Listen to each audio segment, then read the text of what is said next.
ISIS is a 38-year-old organization, so that it was named by the two founders. One was an American, both of them living in Europe, and the other one was a British.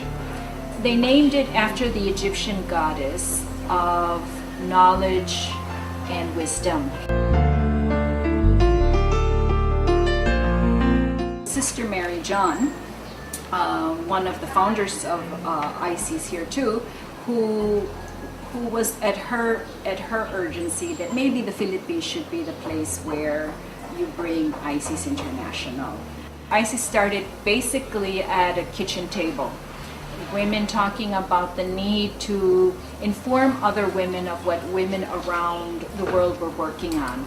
At the time, there were issues of women becoming aware of their bodies and political issues and violence against women. And so the idea was, how do you inform each other? There were commonalities. How do you share this information with one another? When we say documenting feminist visions, what we are saying is that women are able to tell their stories and that they're documented.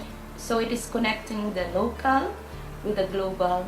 It is connecting the small community-based women's organization with international women's movements.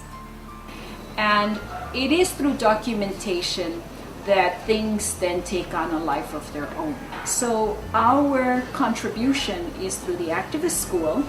We can train women starting where they are at, what tools are accessible to them, and working with them so that they know how to best use it and how to interconnect.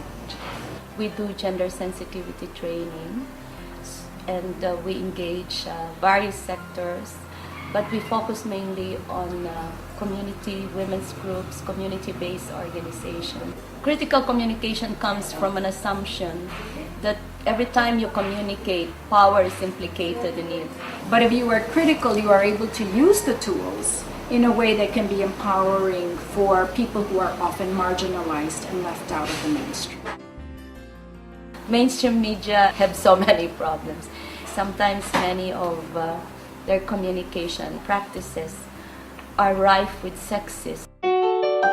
If I were to say what are the major contributions that ISIS has done for women in society, I would say that it has changed the playing field.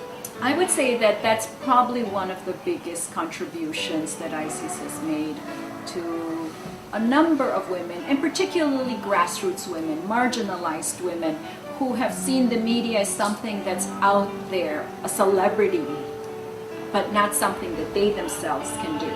And so it's allowing the communication tools to become more democratic.